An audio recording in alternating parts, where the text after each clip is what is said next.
Hello, everyone. This is the East Coast Economic Update for July 17th, 2012. Here's some of the information that I'm going to have listed, and I'm also probably in another hour going to go on Talkshoe and discuss this in more detail. I'm only going to spend about 5 or 10 minutes on this. One of the things I had been doing, and I will get to my news here in a few seconds, which I'm going to go over actually on Talkshoe. But some of the interesting things that are going on, I had noticed based on the LaRouche triple curve theory, which Lyndon LaRouche, as you know, I am not a fan of as a person, but he's an incredible economist, and I can't deny the fact. Based on his theory, there'd be a second collapse in approximately 4 years. Those 4 years have occurred, and one of the things that I had been looking at, and I had noticed in a movie that if I can find, I will put on the hyperlink, In Debt We Trust, we talked about the credit crisis, and it was an interesting comment that Peter Schiff mentioned, saying that the first crisis would be the credit crisis, and then the next crisis would be a lack of credit. And he didn't go into much detail in the movie, but it made me think, what would shut down next? And I had said to a few people, one of them being my wife, while I was up there, and I had noticed that the price of oil, gas, and coal had been consistently dropping. A lot of people saying because it's an economic situation. The other one was just a lack of people producing, needing to produce resources for people because they're not working and they're not generating businesses. And no matter what the news tells you, of course, you have a whole host of businesses that are continuing to go out of business. And the next big wave, apparently, from what I'm observing, is the end of front-end retail businesses, not just shoe and clothing stores, which I had one, but a general dissuading of even grocery stores or any kind of local produce or whatever. We're leaning towards, and you'll see, we're leaning towards a 2015 point where Fresh Direct and other corporations will be basically offering you the food up front. And I predict, and here's those rare occasions where I predict, that when they place everybody on EBT systems, because most people will be on the dole, they'll force you to order the food so you don't see it and you don't know if it's conventional or GMO or organic, but I digress. So the other thing that I had thought about last year was that if the next big event would occur, it would happen very quietly and it would build up. Even more so, not in our faces per se, like it did with the housing market, but much more subtle. At first, we would think that the businesses, the companies and the businesses would, you would be happy that the prices would be dropping, which I had looked at. And sure enough, I tried to keep an eye out for any kind of situation where something that shouldn't collapse would start to collapse because it didn't have the financing. So sure enough, here's my handy dandy pages. So I noticed last week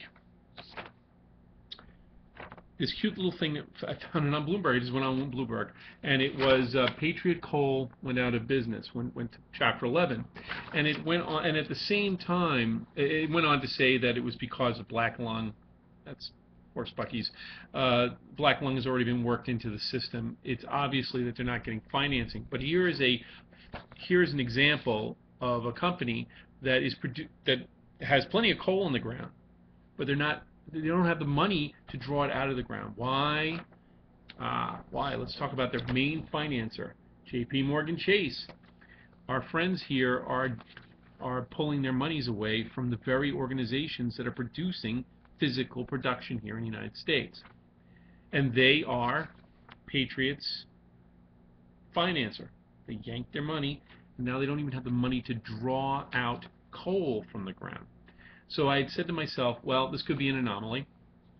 And I mentioned last week on the Talkshoe that I'm going to keep a very close eye on it, but I think that this would be the next thing. So the next shoe to drop would be more companies like this, which it did mention in the Bloomberg article. I'll post it.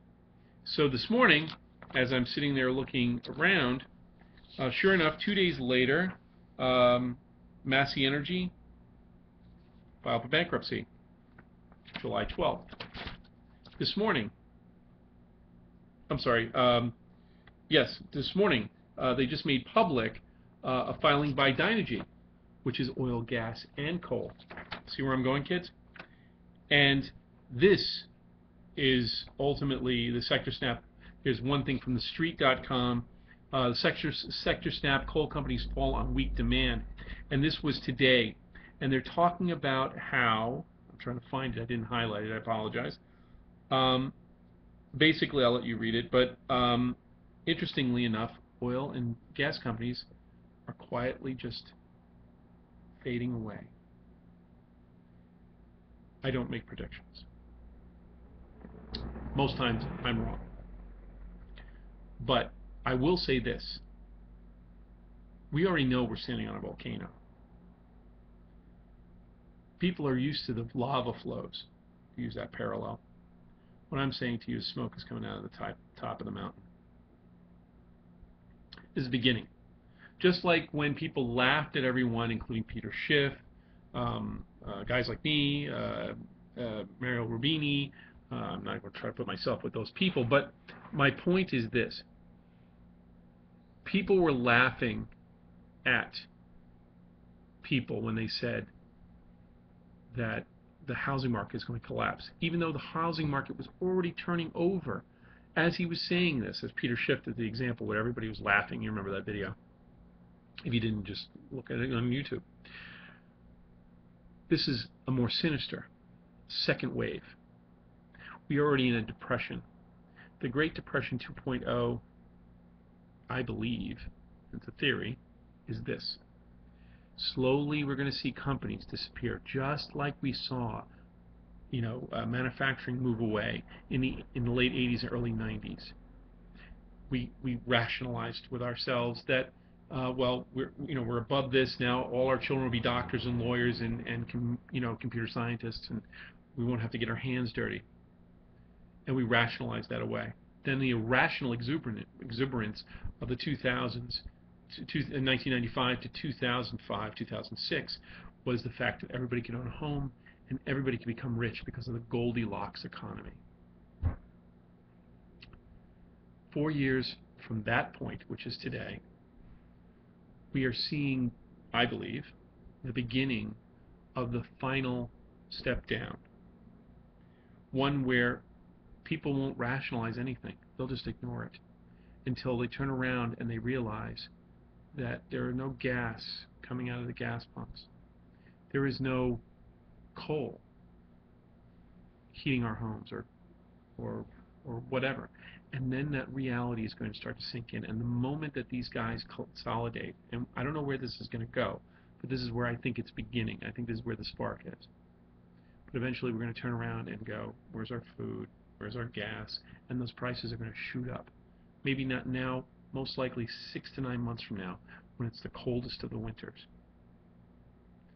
That's when the prices are going to start to shoot up, because we're not even going to be producing our stuff, even coal, gas, and oil, not because we don't have it in the ground, but because no one will finance us to pull it out of the ground. So I'm going to go in more detail tonight on Talkshoe at 7 p.m. Eastern Daylight Time. I'm going to reiterate a lot of what I've said, and I'm going to also play a video that I saw on CNBC yesterday, and I was stunned by it, and then I started to look for this. So until next time, folks, peace.